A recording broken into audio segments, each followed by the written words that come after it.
رشتہ جو بھی بنائیں وہ تقوی کی بنیاد پر بنائیں، محض اللہ تعالیٰ کی رضا کے لیے کسی سے دوستی رکھیں۔ یہ اتنا خوبصورت، اتنا اہم، اتنا بنیادی حل ہے کہ ساری باتیں اسی کے اندر آ جاتی ہیں۔ جب کسی سے تعلق ہی اللہ کی رضا کے لیے ہے تو پھر وہ آپ کی کوئی بات بھی نہ مانے، وہ آپ کی کسی امید پر بھی پورا نہ اترے، وہ آپ کی کسی جگہ کسی خواہش کا احترام بھی نہ کرے، تو آپ کو اس لیے تو محبت نہیں کر رہے کہ وہ آپ کی سنے، آپ کی مانے، آپ کو نفع دے، آپ تو اللہ کی رضا کے لیے محبت کر رہے ہیں۔ اور رضا الہی تو مومن کو ہر وقت مطلوب ہوتی ہے۔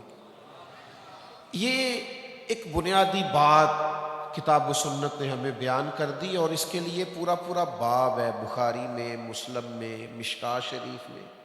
کہ کسی سے محبت کرنی ہے تو محض اللہ تعالیٰ کی رضا کے لیے کرنی ہے۔ جب یہ تصور کسی بھی تعلق کی بنیاد بنتا ہے تو پھر اس تعلق کے اندر کسی قسم کی کوئی دراڑ پیدا نہیں ہوتی، باقی جتنے بھی رشتے ہیں وہ سارے ٹوٹ جاتے ہیں۔ آپ کے تعلقات کاروباری ہوں، آپ کے تعلقات کسی مخصوص کام کے لیے کسی سے ہو، کسی خاص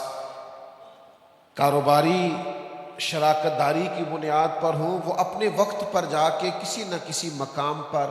چیزیں پرانی بھی ہوتی ہیں اور ان کے اندر نقص بھی واقع ہوتا ہے، لیکن جو تعلق تقوی کی بنیاد پر ہوتا ہے نا، اس میں بندہ دوسرے بندے کے ساتھ ڈائریکٹ نہیں ہوتا، اس میں دو بندوں کے درمیان اللہ کی رضا موجود ہوتی ہے، تو اس کی بھی برکات اتنی ہوتی ہے کہ وہ تعلق اتنا قائم رہتا ہے، اتنا قائم رہتا ہے کہ رب فرماتا ہے دنیا میں ہی نہیں گویا آخرت میں بھی وہ تعلق قائم رہے گا۔ سورہ زخرف کی ایک آیت میں نے تلاوت کی ہے، اللہ تعالیٰ نے ارشاد فرمایا الاخلاء یومئذ بعضهم لبعض عدو، فرمایا گہرے دوست بھی قیامت کے دن دشمن بن جائیں گے۔ جو بڑے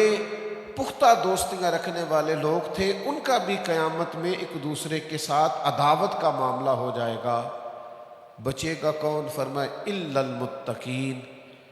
جن کی دوستیاں تقوی کی بنیاد پر ہوں گی وہ دوستیاں قیامت کے دن بھی قائم رہیں گی۔